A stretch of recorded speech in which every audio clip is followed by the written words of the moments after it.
Gaza में Hamas के खिलाफ चलाए जा रहे ऑपरेशन के बीच इजराइल के लिए बुरी खबर सामने आई है। इजरायली सेना का एक हेलीकॉप्टर हादसे का शिकार हो गया। बताया जा रहा है कि इस दुर्घटना के चलते 2 सैनिकों की मौत हो गई। वहीं विमान में बाकी जवान हादसे के चलते बुरी तरह जख्मी हो गए हैं। ये घटना बीते मंगलवार 10 सितंबर की रात दक्षिणी गाजा में हुई। हादसे की खबर लगते ही इजरायली सेना की रेस्क्यू टीम तुरंत घटनास्थल पर पहुंचकर राहत बचाव के काम में जुट गई। News.az ने स्थानीय मीडिया के हवाले से इस हादसे की जानकारी दी।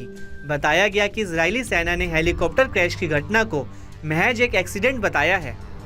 इजरायली एयरफोर्स की ओर से की गई शुरुआती जांच में सामने आया कि 123वें स्क्वाड्रन से एक UH-60 ब्लैक हॉक को यूनिट 669 की मेडिकल टीम के साथ रफा भेजा गया था, ताकि इलाके में चल रही लड़ाई के बीच एक गंभीर रूप से घायल इंजीनियर को निकाला जा सके। आपको बता दें कि जिस इजरायली इंजीनियर को बचाने के लिए हेलीकॉप्टर आया, वह एक स्नाइपर ऑपरेशन में घायल हुआ था। बताया गया कि यह दुर्घटना रफा में इजरायली बलों के कैंप के अंदर रात करीब 12:30 बजे हुई। जब हेलीकॉप्टर लैंड कर रहा था तो उसका संतुलन बिगड़ गया और क्रैश हो गया।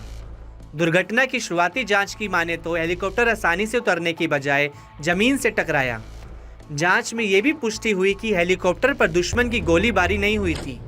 दुर्घटना लैंडिंग से ठीक पहले हुई थी, जिससे पता चलता है कि यह बहुत ऊंचाई से नहीं गिरा था। दुर्घटना में हेलीकॉप्टर बुरी तरह से क्षतिग्रस्त हो गया और उसमें सवार सभी लोग हताहत हो गए। कुल मिलाकर 2 सैनिक मारे गए और बाकी 8 को हॉस्पिटल ले जाया गया, जिनमें से 4 जवानों की हालत बेहद गंभीर बताई जा रही है। वहीं इजरायली वायुसेना प्रमुख जनरल तोमर बार ने यह पता लगाने के लिए जांच का आदेश दिया कि हेलीकॉप्टर सही तरीके से उतरने के बजाय शिविर में जमीन से क्यों टकराया। हालिया दुर्घटना में जान गंवाने वाले सैनिकों को मिलाकर अब तक इजराइल के कुल 344 सैनिक गाजा युद्ध में मारे जा चुके हैं। गौरतलब है कि बीते साल 27 अक्टूबर को जमीनी हमले की शुरुआत के बाद से इजराइल बड़े पैमाने पर गाजा में संघर्ष कर रहा है। ब्लैक हॉक हेलीकॉप्टर का इस्तेमाल इजरायली सेना नियमित परिवहन मिशनों और सैन्य अभियानों के दौरान सैनिकों को उतारने और चढ़ाने के लिए करती है। गाजा में युद्ध के दौरान भी इस हेलीकॉप्टर का अक्सर इस्तेमाल होता आया है। इस विमान को गाजा के अंदर से घायल जवानों को निकालने के लिए किया गया है। एक आंकड़े की माने तो इससे करीब 2000 घायल सैनिकों को इजराइल के अस्पताल में ले जाया गया है।